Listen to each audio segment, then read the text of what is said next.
Did you know that Dungeon Crawl Classics comes out with holiday modules just about every year? And today we're going to talk about the doom that came to Christmas Town. Doom. Doom, I say.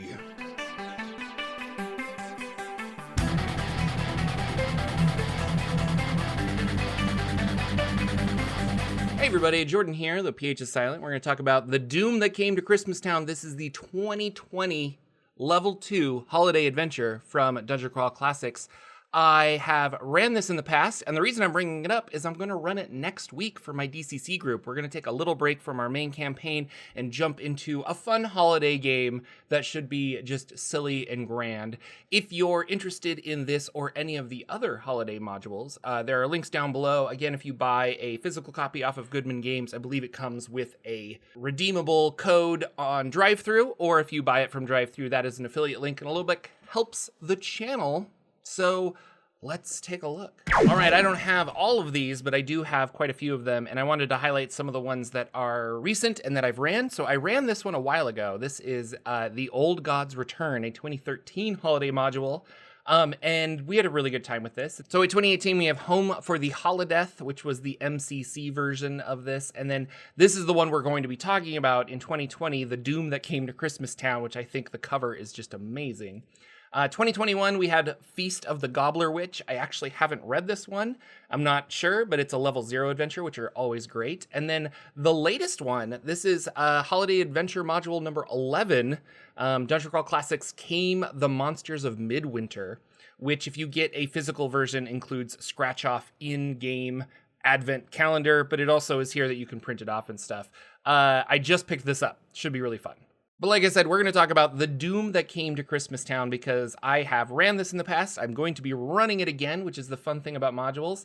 And it's just super, super fun. So already we have some fun abominable snowman or a yeti, but it's very reminiscent of the creature in Star Wars, I believe. If you're the kind of player that I am, or the kind of judge or dungeon master, game master, I should say, I love puns. I love silly, dumb things. And I feel like that's what this adventure is all about. And we're going to jump ahead a little bit. So this comes with pre-generated characters. Now, you don't have to use these, but it's really fun. So we have Boss Elf, and your occupation is Toy Maker. And I believe this is an elf, yeah, because you have spells and you have, your base spell check and things like that. But you're a foreman for Santa's Toy Workshop and conductor of the elf choir. And you have starting information that is pertinent to your character, but not necessarily, the rest of the players might not know that. And I think that's one of the reasons that this module really shines, is the pre-generated characters like this. Up next, we have Cindy Lou Who. Cindy Lou Who is a halfling. She is a caroler. She has a candy cane sword, or two candy cane swords.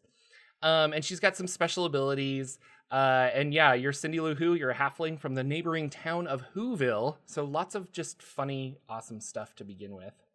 Moving on, the reindeer, which I think, yeah, this is a warrior, but you don't have weapons. You just can use your antlers and hooves to attack, which is really fun. But you are a reindeer named Fireball. That's right. And so your special abilities is you can fly for 2 rounds, which is really awesome. Mrs. Claus, which is a cleric. You have a rolling pin, which is fun. And then your cleric-y spells and things like that. Awesome. Sam the Snowman is a dwarf. You are a snowman. So special abilities, Sam can use an action to make a performance check to spin a compelling tale in a song while playing his fabled lute. Anyone within earshot of the dulcet ditty must make a will save versus Sam's performance check or be mesmerized by the performance for 1d4 round. And so kind of a play on Frosty the Snowman. And SD Kluger is the thief of the group. So you have a bunch of your extra thief abilities, and then your special ability, you can use an action to break into a marvelous dance routine.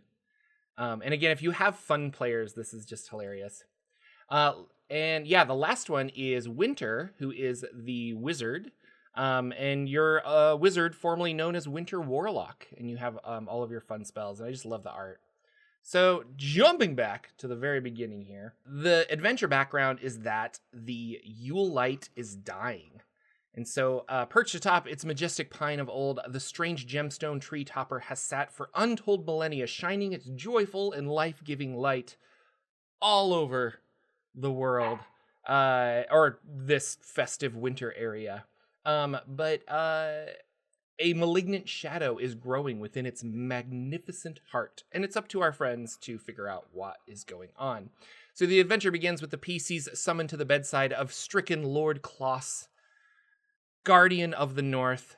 There they are beseeched to go upon a quest to renew the Yule light before it vanishes forever and the world is plunged into darkness and chaos. But to do so, they must travel the cruel and heartless frozen north to discover what has befallen Santa's champions and put an end to the great evil that has corrupted the land. So you have your goal. It's pretty simple. Players are going to start, you're in a castle, and then here are some rumors and superstitions that they might hear. And then you travel into the frozen north. And so traveling on this, you have your random encounter table, which is something that I really love. But I believe the map would give a better... Here we go. So here are all the different areas you can go to. And so depending on which area they want to do, which is kind of tied back to the knowledge that they have, like somebody might want to go to the candy cane mines, or somebody might want to go to, I'm trying to think, like area E and D are like an ice witches, whatever. So there's lots of different places to go to gather information. And I don't think they're going to go to all of these, which makes the replayability a lot of fun because you can get to the same destination through a different path. A la like, Ravenloft. Not that this is a Ravenloft module, but I think it's very clever and fun. Here's the Winter Warlock Tower, which is part of the Isle of Misfits. And an abominable snowman's lair. And then here's kind of the spoiler is we have a Grinchy character villain with a heart in ice. But yeah, you have Christmas Tree Forest, the Peppermint Mine, Christmas Town, Winter Warlock's Tower, Isle of Misfits, Iceberg Bay, and each of these have fun kind of not mini, well, and each of these have some kind of mini game. So here are the appendixes where we know how do we get iceberg hopscotch, how do we get across. This is a Trapped Under the Ice mini game, which is part of the tower, I believe. And then some new spells. So Dentalmancy, which is fun. You can be the elf that helps you're calling upon the eldritch knowledge of learned dentalmancers and harnessing raw thaumaturgic properties of edotanists. The caster is able to alter and manipulate dentitin with surprising and sometimes terrible consequences. Very funny. Trapped Under the Ice, here's the thing. So you're going to probably want to print some of these out. I did play this online a couple Christmases ago with some friends. If I find the video, which I believe is on Indoor Adventurers channel, I'll link it down below so you guys can watch. It's really fun. Like, it's just super, super hilarious and super fun. Here's their iceberg hopscotching player handout and stuff. And again, it's a one-shot. You're going to play this. You're going to have a good time. The characters are kind of silly. And by the end of the night, maybe if you're running a longer campaign like me, I'm going to say that they all had a fun dream. They woke up and there's like a peppermint in their pocket that gives them +1 luck for whenever they eat it, kind of a thing. So I think that could be fun. You don't need to detour off of your main campaign that much, but it's fun. This is a really clever, cool mini adventure. So that is the Doom That Came to Christmastown. If you're interested in any of these other ones, I'll go through Feast of the Gobbler Witch and the Came the Monsters of Midwinter, and we can talk about more holiday adventures if you're interested in this. Happy holidays, and may all your rolls be 30s, because clearly the dice chain bumped you up. Thanks for watching, everyone. I'll see you in the next video.